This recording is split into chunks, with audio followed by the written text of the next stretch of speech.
Hi, I'm Zach Waters, and welcome to another episode of WTF-STOP Photo Talk, where I chat to photographers about their life and connection to the world through photography.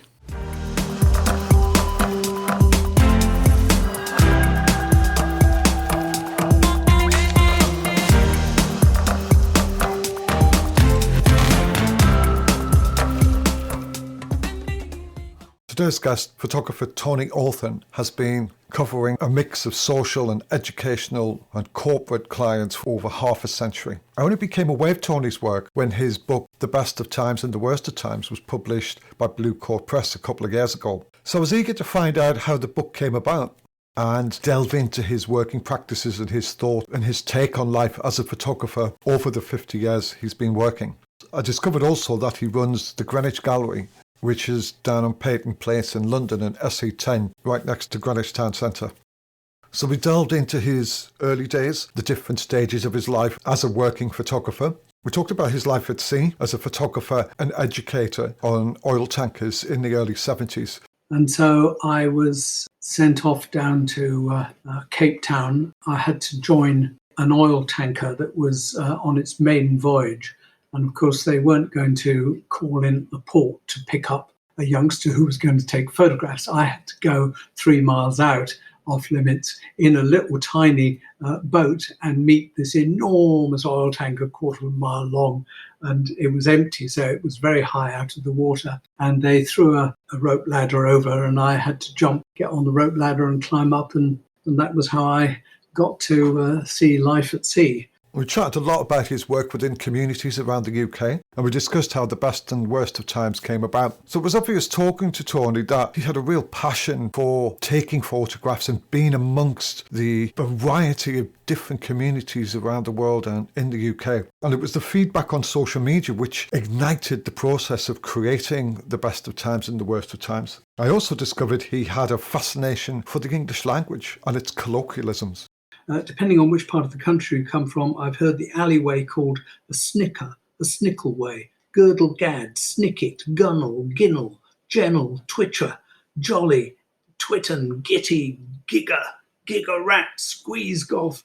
And then I mentioned a book he'd published, which you hadn't realised had been published. You did another book called Tough. Can you tell me about this? It was published by Walden, I think. Walden Books. Don't recall that.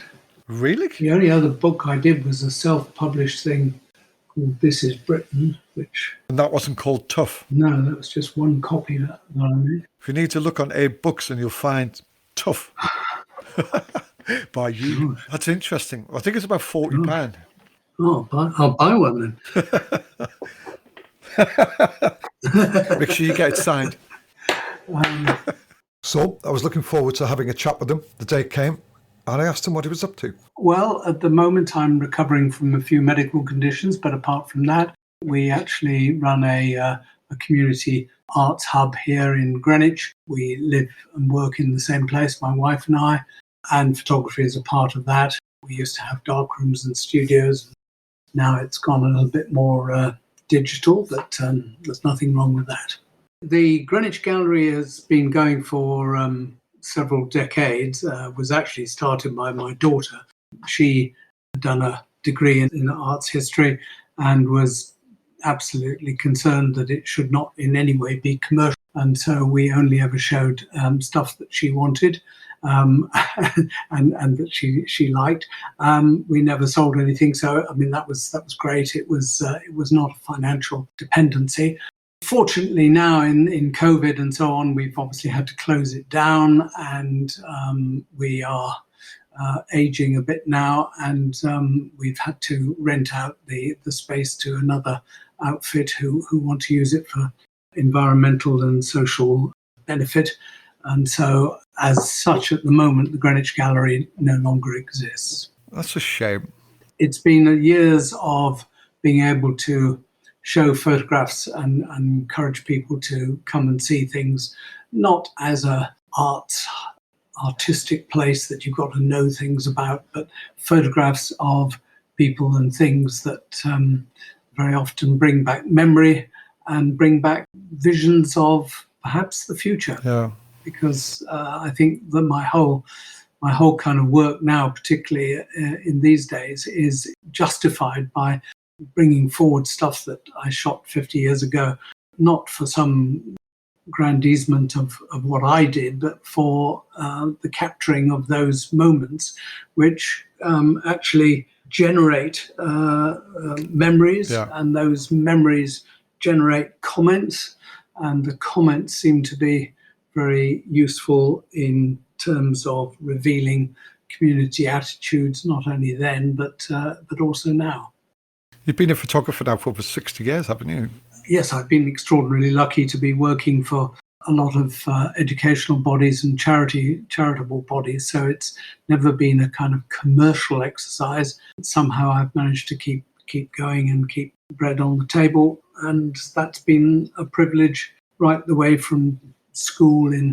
When I was in school in the late 60s, I was able to have a dark room underneath the science lab, and I learnt there how to process and film and print and so on, and that became quite fun, and I was able to share that with other people.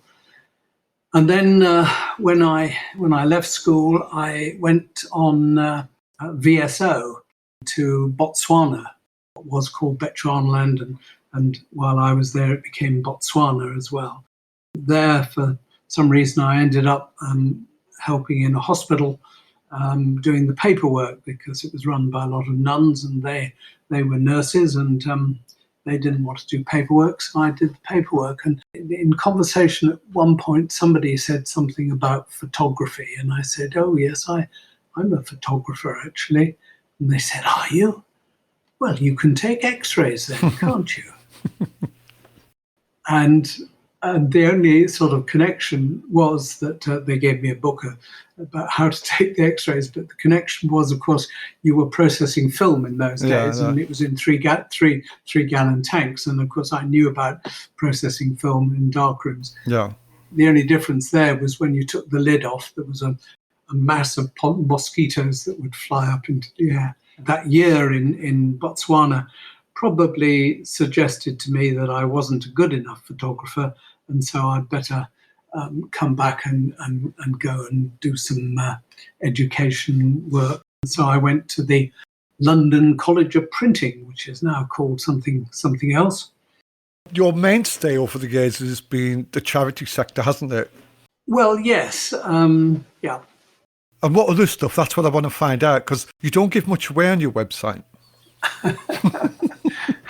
Well, The Best of Times, the book, which was published in 2022 by Blue Coat Press, a lot of that work stemmed from your task force work, your social action projects and stuff like that. Was there anybody else you were working alongside over the years, like newspapers, magazines and stuff? Not newspapers and magazines, but a lot of charities like NSPCC, like it was called in those days National Association of Mental Health. It's now called Mind. And for an enormous amount of time working on adult literacy. And so in those days, we actually campaigned to start something called the Adult Literacy Resource Agency, and the government gave us a ton of money. And then that developed into being the Adult Literacy Unit, and then it broadened to become Adult Literacy and Basic Skills Unit, and finally the Basic Skills Association. And so it started with literacy, but it then developed much more into numeracy and all sorts of bits of education. And I suppose that my role in all of that, yes, was to take photographs, but was really to try to be part of the presentation of any work that needed to be, or any initiative that needed to be done. So I used to be in charge of putting on lots of presentations in all parts of the country. So getting used to projectors and screens and making things a little bit different, and perhaps having things in the round rather than having 30 rows of people and a stage at the far end. We got the audience integrated, and that seemed to work quite well. in doing that, obviously, people would see what I was doing and suggest that I might help in other ways as well. I did some commercial work as well. Most of the work was certainly educational, things like Children's Holiday Venture, which was something that I did in 1967. I guess that where it really all started was when I went to college, to the London College of Printing, I obviously had to live somewhere, and somehow I came across what used to be called in those days a settlement. Now they're called social action centres. But I went to a place called Bede House in Bermondsey. And so that meant that you were in touch with a lot of things that were going on, not only locally, but also globally. And certain things cropped up. Somebody went ill, and I had to get my camera, go down to the south coast, get on a ferry and meet somebody called Bernard Faithful Davis, who was the head of the Children's Relief International. And my job was to drive him around Europe for 4 or 5 weeks while we looked at the work that they were doing, because the charity itself was started in Cambridge, and it was Cambridge University students who raised money throughout the year to encourage work to be done for children who were in need of care and a holiday. Yeah. And so they had holidays. And that meant that I photographed a lot of stuff as well as driving Bernard around. And somebody in that lot said, oh, have you heard of Task Force? And so Task Force, which was something that was started by Anthony Steen in about 1970, something like that. He was trying to encourage young people to volunteer to help in the community. Yeah. And so I was sent all the way around the country to photograph not only what was being done, but what was the social need, what was the need to try and encourage young people to say, oh, I could help that little old lady. And so that became a real purpose, not only, as I say, to photograph what was being done, but what could be done if the right processes were put forward. And it was very successful. We had, I think, at the highest point, something like 30,000 volunteers, mostly school children, young people around the country. Unfortunately, somewhere along the line, something called risk assessment became the phrase. And so the whole thing then closed down and became very much more of a campaigning body called the Young Volunteer Force Foundation. Yeah. Again, I photographed for all of that. I want to build a more in-depth picture of that period in the 60s and 70s where you were photographing around the country. I particularly like your Cardiff work. We'll have a little talk about that in a minute. You were born in Staffordshire. Yep. Take me back to that period. Take me back to how it started in Staffordshire, and how did you end up as a 19-year-old on the streets of Cardiff shooting documentary photography? And then I just get some of your thoughts behind that. Take me on that journey of what got you to Cardiff. Well, born in Staffordshire, I don't remember very much about that. I think at the age of about 3, we went, my father got a job in London. My father was a lecturer in education, science education, and he got a job in a school in North London, and that went on for about 5 years. And then we moved to Cardiff. So I was 10, 11, something like that. We weren't a very wealthy family, and we were very much middle class. Fortunately, my grandfather was able to pay for my education, and I went to a boarding school in Surrey called Caterham. No. So I was flitting backwards and forwards from Caterham to Cardiff for 6 or 7 years. Really, I did a lot of photography in Cardiff just for my own reasons, really. How did you start with that? Why? I mean, I think my father did buy me a camera when I was sort of 8 or something, and I wondered what I had to do with it. So I tried to learn a bit about that. And as I say, when I was at school, I made a dark room, so I got And my father, being a scientist, was always very clever about telling me what developers did and what they didn't do, although he didn't have experience of himself. I mean, he knew the science of it all. At school, obviously, did lots of things one would at school, photographing games, photographing people, photographing trees and things that didn't matter.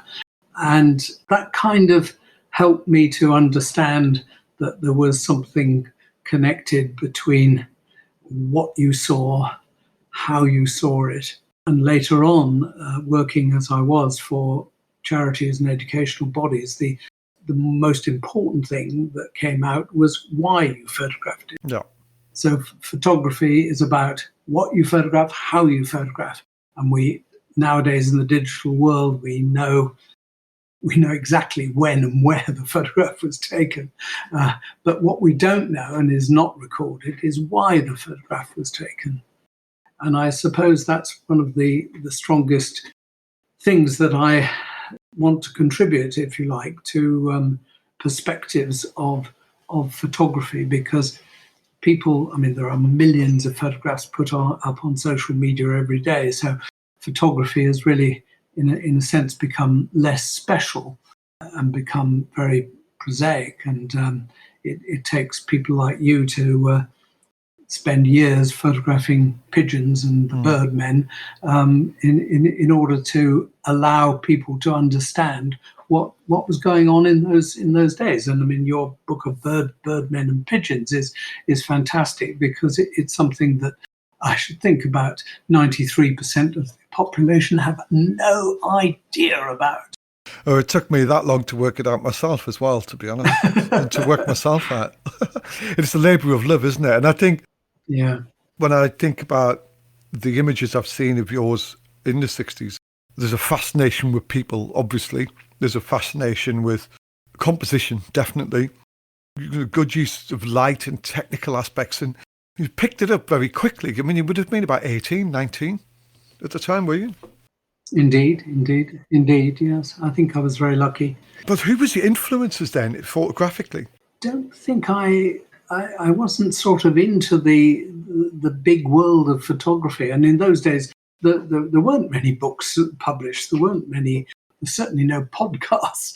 I think that was for a long time afterwards as well, because we didn't have the internet. It was only really until the sort of 90s the world opened up a little bit, with a big bit. But we had to go to the library to get books and the news agents and stuff. You didn't have really any influences then? No, I don't think so. I wasn't following anybody because I mean, it wasn't photography that I was doing. It was supporting the charity that needed a few things being said, and so it was a question of what needs to be said. Let's see how we can do it in a most useful way. So one needed to be aware of how people communicated, and one of the important things is that anybody who's presenting must be aware of the language, the style, and the concerns of the audience. And so the audience is terribly important.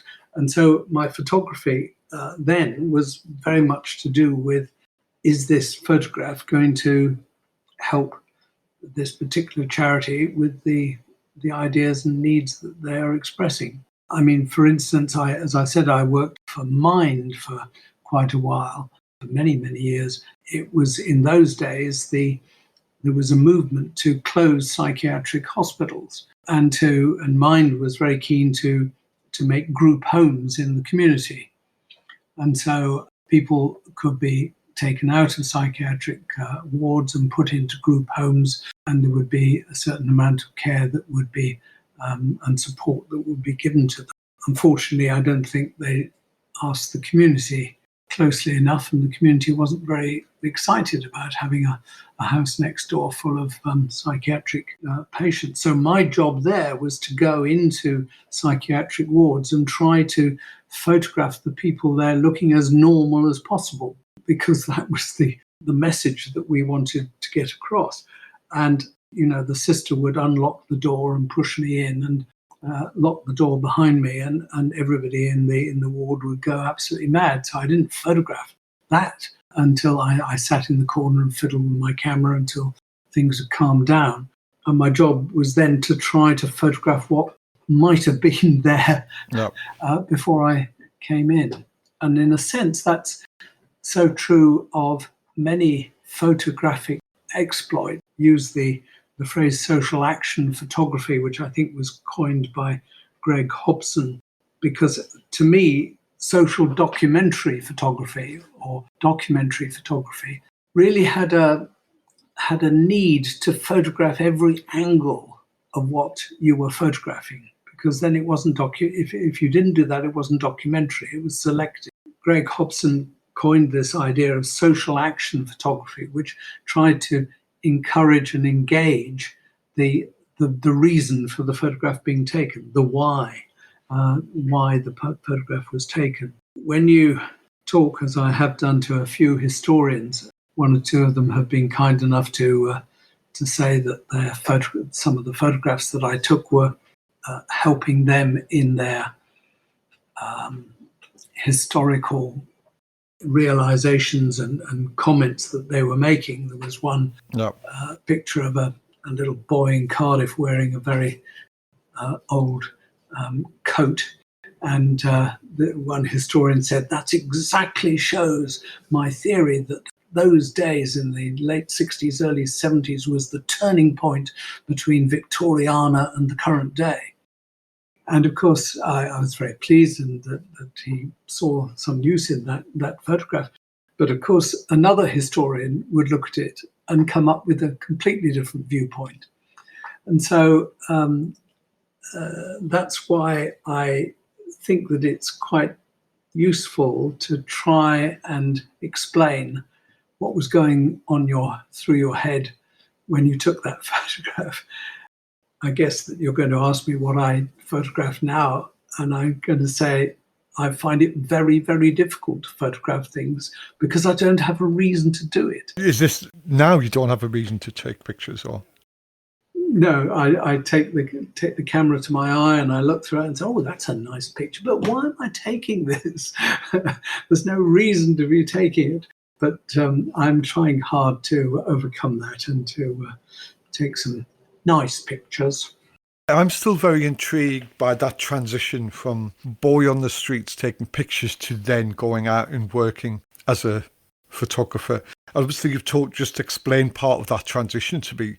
How did that present itself, that next step between shooting on the streets for fun, maybe, not really knowing what you were looking for, but finding something you really cared deeply about? What was that transition period between? Did you make a portfolio? How were you printing your work? How did that next step come about? Well, I suppose it was personal contacts, and I suppose it was projects that occurred. I mean, I had a friend who was an artist and who had a connection with something called, it was a charity for boats at sea. And they put a library of books on all the boats, all the commercial boats at sea, because very often the boats, particularly the big oil tankers, would be at sea for 6 months, and they would have a very small crew, and they'd get very bored. So this particular charity occasionally put artists on board and taught the crew how to paint and encouraged them to see things in a different light. And they were having a big exhibition up in the city, and they decided to send me to photograph what life at sea was like, so that there was a context to the exhibition of these paintings. And so I was sent off down to Cape Town. I had to join an oil tanker that was on its maiden voyage. And of course, they weren't going to call in the port to pick up a youngster who was going to take photographs. I had to go 3 miles out off limits in a little tiny boat and meet this enormous oil tanker, 1/4 mile long. And it was empty, so it was very high out of the water. And they threw a rope ladder over, and I had to get on the rope ladder and climb up. And that was how I got to see life at sea. And that meant there was a big exhibition in the city, and that caused some useful contacts with people who said, why don't you come and photograph this, or let's explore this a bit more. Tell me about the work you were shooting on the ship. Where can I see this? My Flickr thing collapsed, but there is one thing there called Is Life at Sea, and there's about 100 pictures there of life at sea. Right. It was to, as I say, provide the context of the situation in which crew people would get very bored, perhaps pretty annoyed with each other. People didn't express themselves strongly because they didn't want to fall out with each other, because you're at sea for 6 months and you can't have enemies.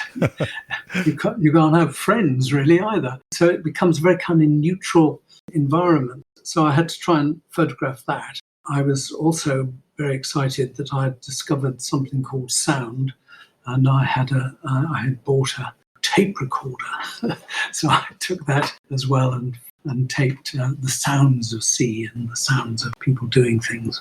I was fortunate because I was a supernumerary officer, which meant that I could be anywhere in the ship. Yeah. In my, I think it was my early 20s, I was still a youngster, and so I would go down to the crew downstairs, and they would try very hard to get me drunk, and I would stagger upstairs to the officers' mess, and they would continue that process. It was amazing that any of the photographs were in focus, but wow, it was quite a while, quite a good thing for me.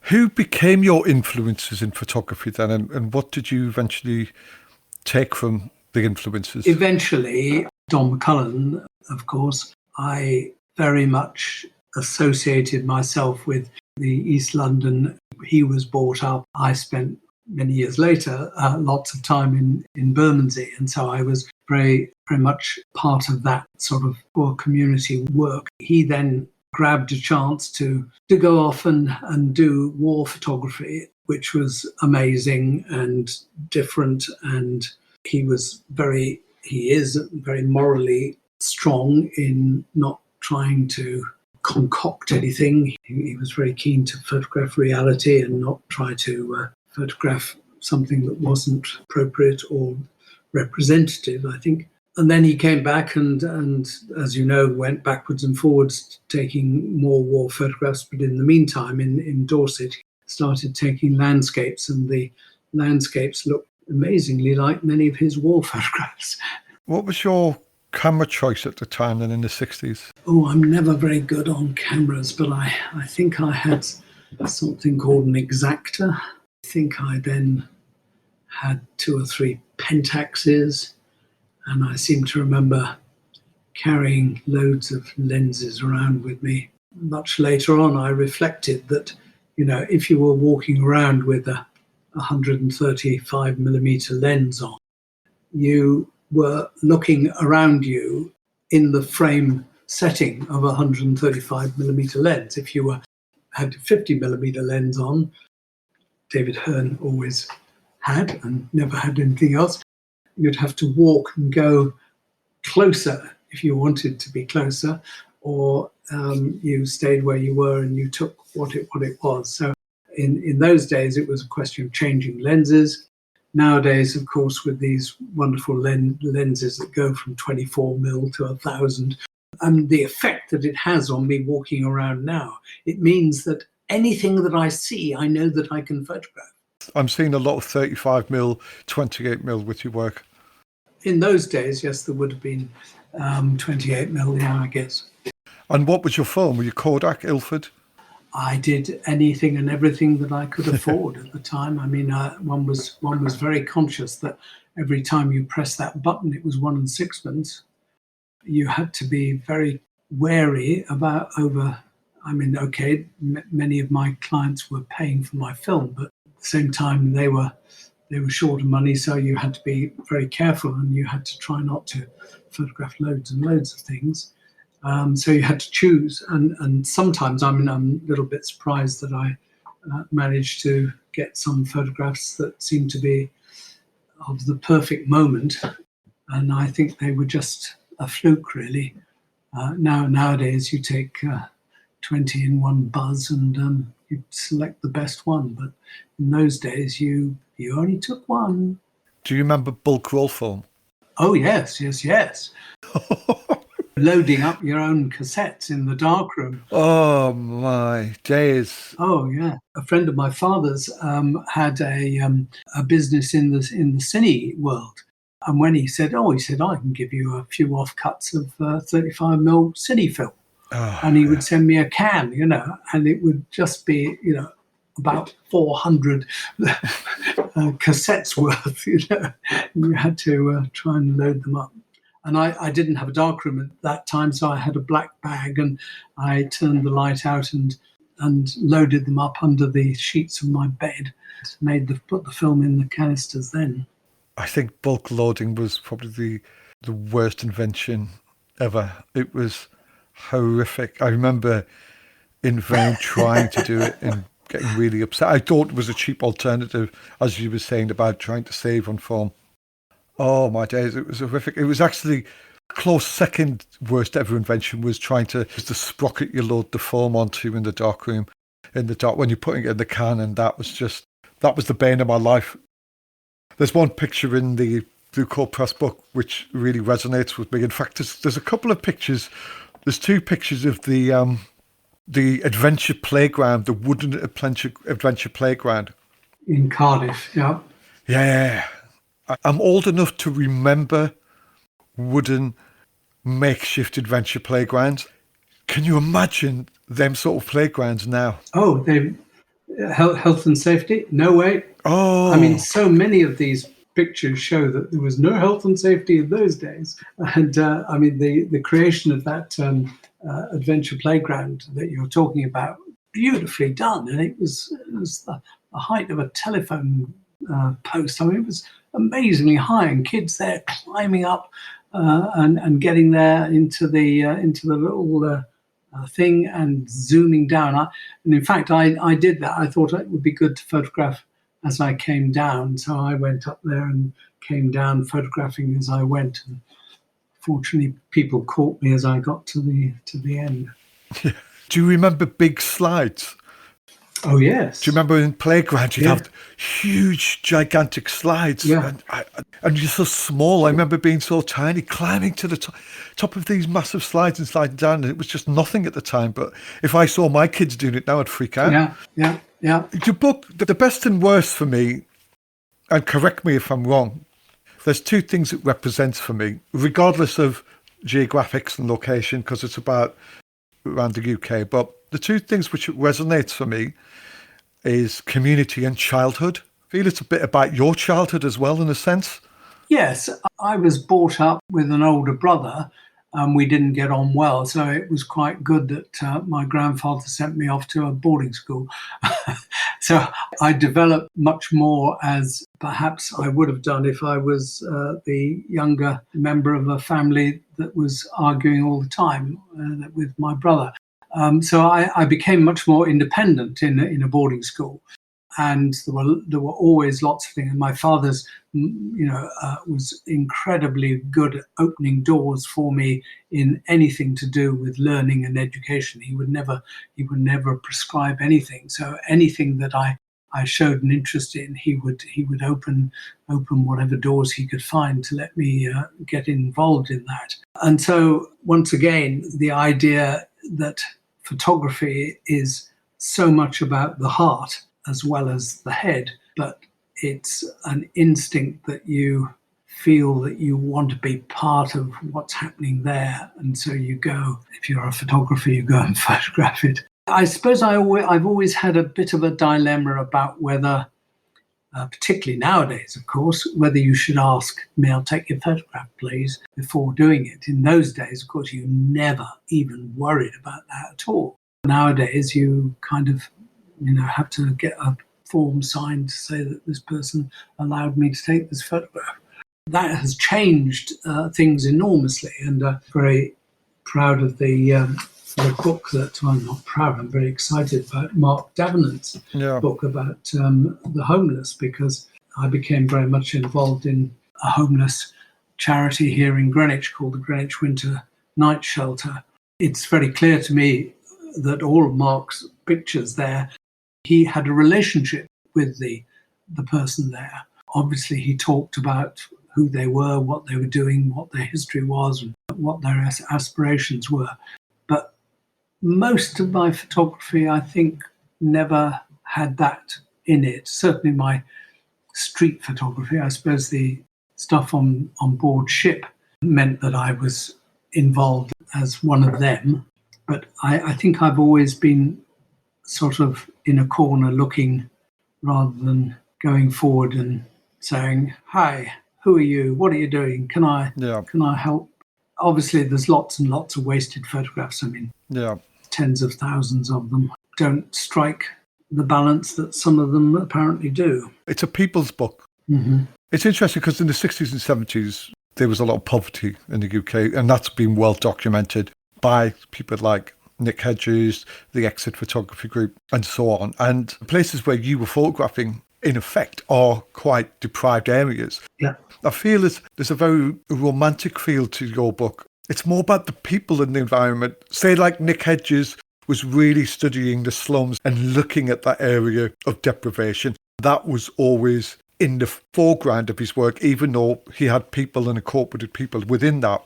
And that was the mainstay of his angle in the work he did for the sort of housing charities. The difference with yours for me is there's a sense of dignity with the people. There's that, not a love affair with the people in a sense, but their image of this community. You were definitely into composition. You can see you were definitely following the route of design with your work. And there's little things within your street work where you positioned the woman in between the posts and the washing is hanging above her head, and just little lovely things coming together. And I think that's pretty good for a 20-year-old, to be honest, especially then as well. Maybe it was unusual then. So it was just a novelty. Oh, no, there's definitely a sense of heavy composition understanding in your work. For me, your work just is about the people who are part of this community, and the actual geographics of it don't really matter. It's about the character, the people, how they fit into the environment, and a sense of childhood. Like there's a lot of pictures of kids in an environment having fun, going about their daily lives. And then there's that grandmother figure, there's that granddad figure, there's that parent figure. Do you understand where I'm coming from? Yes, exactly. But I mean, in if you like, defence. I mean, that was what the task force was doing. I mean, they were opening playgrounds. They were trying to help old people to be more aware of the community around them. And what was so fascinating and what has been so exciting about these photographs finding their way onto social media has been the reactions, in some cases saying, that's me in that picture. Yeah, and I've had people coming over from different parts of the country coming to Greenwich and saying, could I please have a print of that's me standing on that, you know? And so there again, and then telling me stories about how they felt, but also other people saying, oh, that's so and so. Oh, he was a really lovely bloke. He's dead now, but you know, he was really great, and we all loved him. And there was a whole the community reaction, the social and the historical viewpoints that these pictures are now creating 50, 60 years later is very exciting. I bet. And people say, oh, that's my aunt. How did you get a picture of my auntie? You know, her son died 2 years ago. He would have loved to have seen this picture of her, you know. And of course, in those days, there weren't that many photographs. You know, nowadays, nobody even blinks about seeing a picture of themselves because 16 of them were taken at the same time and put up on Facebook. When these things, there was in Derbyshire, there was a little mining village called Shirebrook, and when the mine closed, they closed the village because the village was for the miners. Sorry, it was called Poolsbrook, I beg your pardon, Poolsbrook. And now, years and years later, they have a Facebook community group called I'm from Spike, because that's what they called their town. Somehow they found a picture of mine, and after a while, they managed to contact me and say, have you got any more? And I said, well, about 360. And they went absolutely wild because this was their parents' time, their parents' generation, and for many of them, Was this the skinheads? the skinheads, yeah, and some of them, and the children playing in really broken down conditions. I remember the only time I've ever been approached, I was in the little alleyway between the ends of people's houses. And of course, at the end of your garden is the loo, and the loo needs to be emptied. And every 2 or 3 weeks, there would be a horse-drawn cart that would come, and there's an external door, and they would empty the loo into this cart. And so it was not a very, and sometimes they'd miss the cart, and so it was not a very pleasant or clean area to be in. But children played there, and I was photographing a group of children playing there, and suddenly I looked up, and they had all run away. And I looked up, and there were the boys, and they were coming down this little alleyway. And I looked behind me, and there was no way out. So I stood there, played with my camera a bit, and they came up and said, hey lad, what doing? I said, hey lad, just taking photos like. Oh, thank God for that. They said, we thought you were some smoothie from London. Here, come in, have a cup of tea. I couldn't keep it going, so I didn't. But at least that saved me the only time that I've been challenged. Just going back to you defending yourself, you didn't have to defend yourself. I was applauding your work. I was complimenting you. It's interesting you're talking about how people reacted to your work, how when you introduced it to social media. I mentioned the skinheads as well, because the skin you were shooting at the Lady Gorm Club, weren't you, in the 60s, just some skinheads, and yeah, it ended up there was some prints found in the corner of a room or something, and they were your prints, and these prints led on to a bigger book being researched called Scorcher, the Skins Culture or something like that, isn't it? The Scorcher book. With the context of somebody finding your images from the skinheads in a box in the corner of the room, what happened to the images which ended up in the worst and the best? What was the transition period? Did you just file all of these images away for 10 years or something? Yes, I meticulously, because I processed all my own negatives, obviously, and you filed them away and you made a contact sheet. You use the contact sheet more often than you use the negatives. And occasionally you would think that you had to print up one or two of these. So there are, I don't know, I think the last time I counted something like 15,000 negatives in the early days.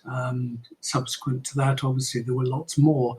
And now, of course, they're all digital. But I mean, there's probably 20, 30,000 negatives in all kicking around. They're all here. I have digitized all of them roughly. Many of them I then clean and wash and make sure that I get the best I possibly can out of them, and then digitize them at high resolution. And those are the ones that got used in the book here. The story of the Scorcher book is I'm afraid, a new story to me. I had not quite logged on to that.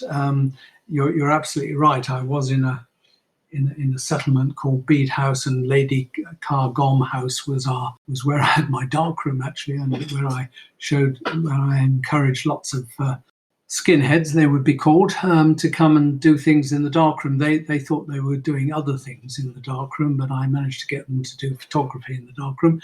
Yes, there were piles of prints left around, and I guess that somebody picked them up once, but I wasn't aware they'd been made into a book called The Scorcher. The ones that I selected for the best of times, worst of times, were, as Colin Wilkinson always says, is that they should be black and white, they should be taken in Britain, and they should be of that time.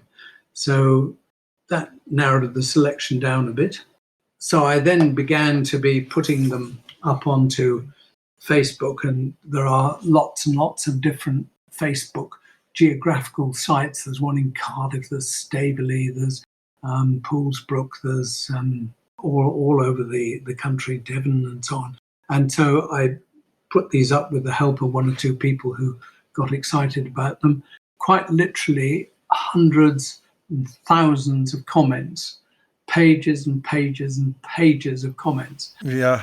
That to me was the exciting outcome of all of this, was that people were able not to say nice things about the photographs and whether they were well composed or whatever, but just what they meant to them and what it meant for them to be able to recount their own personal history, the social history, the ideas that in those days we were all poor.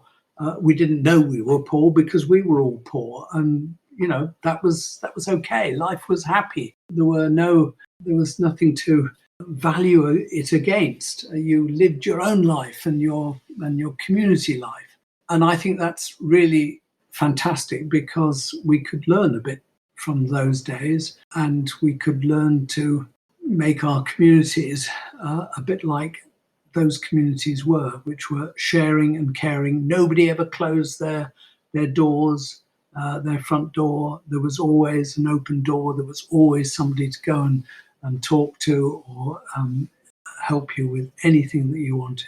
So how did the book come about then? What was the inspiration behind contacting Blue Corp? Well, actually, it was Mark Davenant who saw some of my pictures up on Facebook, and he said, I think you should get in touch with Colin. And so I did, and Colin came down from Liverpool to see me in Greenwich, and he looked at some of my archive and said yes. And that was a very thrilling moment. What was your final selection before the book edit? How many pictures were you on? Well, I suppose I was selecting probably out of about 5,000. I probably selected these 100. I was very much influenced by some of the comments. Now, not all of the comments are actually necessarily about those particular pictures, but certainly about those times. But where they are about those particular pictures, then that helped the selection. I do like the context of the text and the photographs in the book as well. Also, I do like the way you've focused on one person 2 or 3 times. Say you've took a picture of an old lady in her living room and then you've taken another one of her. And I quite like that narrative, that extended insight into that person, looking at them in a different perspective. I quite like that. And there's a lot of text, as we just said, which runs through the book as well. For me, that is, again, it's more about community and childhood, again, going back to the way the text resonates with the pictures. And, I think you were doing this all them years ago, waiting for this to happen, in a sense. It's interesting when you look back. Hindsight's a really interesting tool. And I know what you're feeling because of where I've seen some of my work affect people and when they've seen their Uncle John who just died in that photograph. It's really special. You did another book called Tough. Can you tell me about this? It was published by Walden, I think. Walden Books. Don't recall that. Really? The only other book I did was a self-published thing called This Is Britain, which... And that wasn't called Tough? No, that was just one copy that I made. If you need to look on Abe Books and you'll find Tough by you. That's interesting. I think it's about £40. Oh, I'll buy one then. Make sure you get it signed. Obviously, off the worst and the last, you've taken a lot of satisfaction. There's a lot of contentment there, what you brought together with the pictures and people's memories and what you've evoked. It's interesting that you're not feeling that now with looking out in the future and taking pictures and stuff like that. You've just said before you were recording on the ship. It's so easy to record now. Would you not think of doing something with audio and visual now? Well, yes. I mean, I have done lots of things for presentations for adult literature and charities that we were working for. So, I mean, there were lots of films and videos that I made that were useful for what they were doing. But I still come back, I'm afraid, to this excitement about not being so excited about the photograph, but about the comments. Here we are. These photographs show how kids played and were never clean, but with healthy, rosy cheeks under the muck. Depending on which part of the country you've come from, there's this little alleyway. Learnt, I never knew this. Depending on which part of the country you come from, I've heard the alleyway called a snicker, a snickle way, girdle gad, snicket, gunnel, ginnel, gennel, twitcher, jolly, twitten, gitty, gigger rat, squeeze golf, alley, group lane, vickers lane, switching. Now, there's nowhere in my life that I've ever been except in this place in Derbyshire to see one of those, and yet it's common knowledge throughout the country in a number of different communities, and they call it something different. And so the photograph, whatever we think about it, has generated something, particularly in my understanding, of something that I never knew. And so the usefulness of the photographs is bewitching to me. I remember my mum filling jacks with water from a tap out in the side of the road. No running water in the house and a toilet down the end of the garden. Bath night was a tin bath in front of the fire. I mean, I lived through those times. I didn't have to have a tin bath when I was a youngster, did you? Not that I can remember. No. I'm laughing, but I brought up in the northeast, and it was an interesting place. In certain places, still have outside toilets and stuff like that. What's going to happen with your archive then in the future? My son says, Dad, you should do something with it, because I can't. I don't know. Maybe it should go to, I don't know. What advice would you give a young 19-year-old documentary photographer now? I suppose it's a question of having a purpose behind what you're doing, and that's the why you take the photograph. If you're beginning your career, then set yourself projects, set yourself little themes, and they can be pretty rubbishy. They could be a color, they could be a shape, they could be a feeling, but walk out the door and try and see something that illustrates what you're thinking about.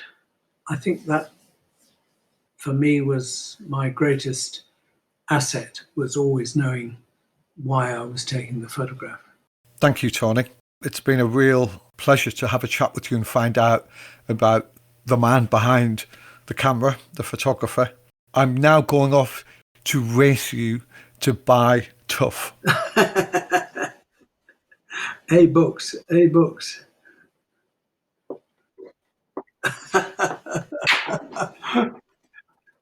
All right. Well, thank you. Well, thank you very much, and thank you for all the work you're doing to recreate and regenerate this. I keep on saying that looking back is one of the best ways of, the most helpful ways of looking forward.